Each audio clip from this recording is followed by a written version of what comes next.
Bismillahirrahmanirrahim. Assalamualaikum warahmatullahi ta'ala wabarakatuh. Good day, learners!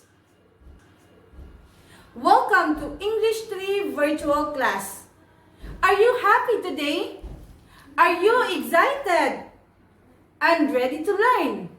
Well, mashallah, that's great.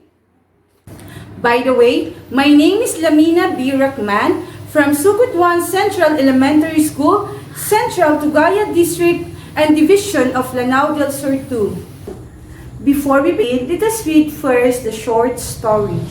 The first story entitled Pug the Bug by John Ray C. Kulas.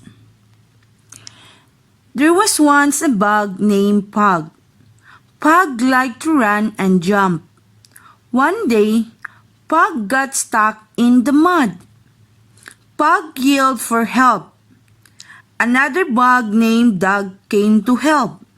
He pulled Pug out of the mud. Pug and Doug play under the sun.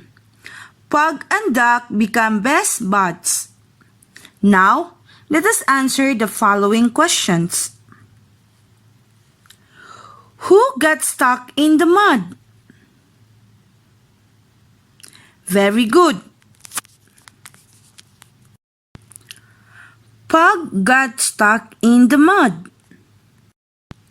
What did Pug like to do? That's great.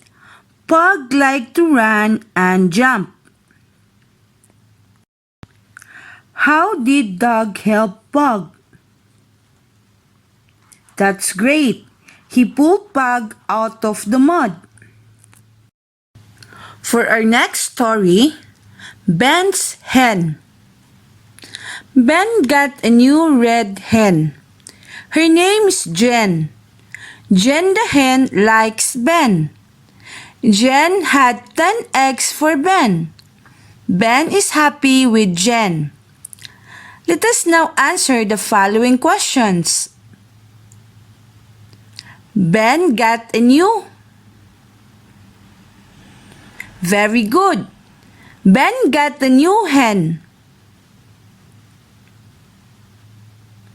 What is the hen's name? That's great. The hen's name is Jen. Jen the hen likes. That's great. Jen the hen likes Ben. Now, for the last story, New Van. Dan got a new van. It was big and tan. In it, he put a fan, a can, and a pan. Dan got in, but the van did not go. It ran out of gas. A man came with gas. Thank you, said Dan. Now, let us answer the following question. Dan got a new. Very good. Dan got a new van. It ran out of. That's great. It ran out of gas. A blank came with gas. That's. A man came with gas. Very good, learners. You answered all the questions correctly. And now, let's move on. Here are some CVC words with short vowel sounds. Here is the thing that you should learn at the end of this lesson. You will learn to read and write words with short a, e, o, and u sounds. Let's start our journey on reading and writing short vowel sounds in CVC pattern.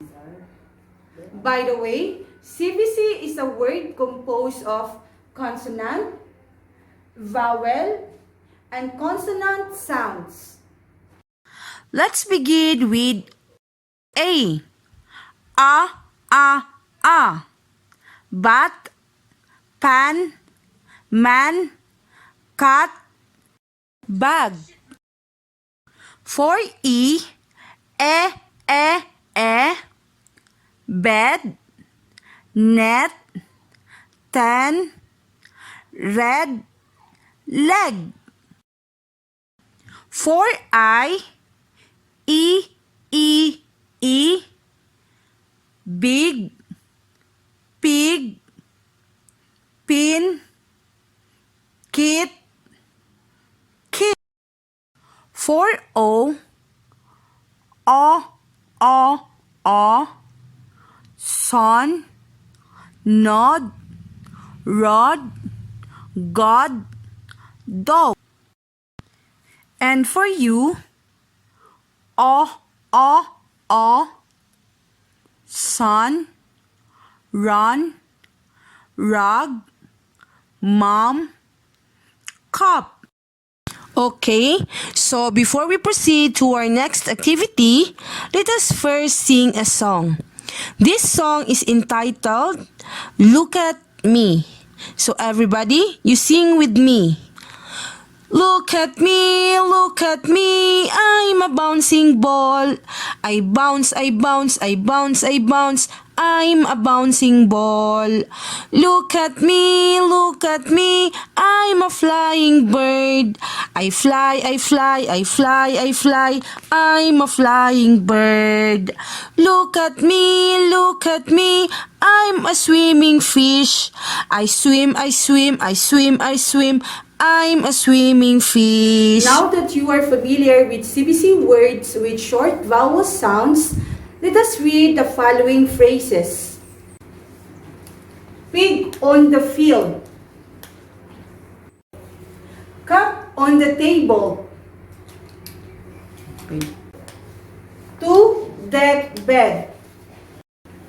Joy in the court. My cute pet. Sat on the blanket. Map in the street. Map of the Philippines.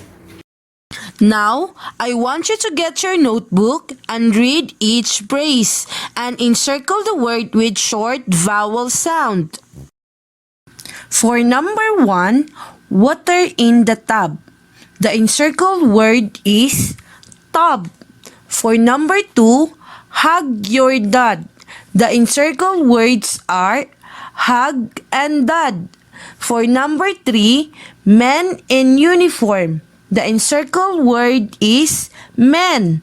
For number 4, pin in the sash. The encircled word is pin. For number 5, cook in the pan. The encircled word is pan.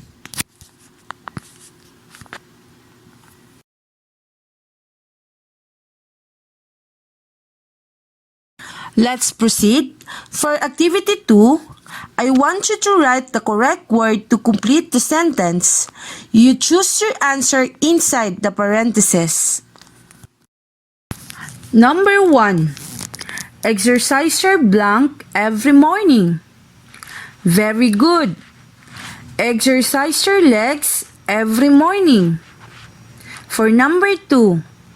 The cat sleeps on the blank. Very good. The cat sleeps on the mat. For number 3, the baby wears a blank. That's great. The baby wears a bib. For number 4, the blank barks at the stranger. Very good. The dog barks at the stranger. You answered all questions correctly. That's good. That's all for today. I hope you had fun and learned a lot from me. See you on our next lesson. Don't forget to study. By the way, it's Teacher Lamina.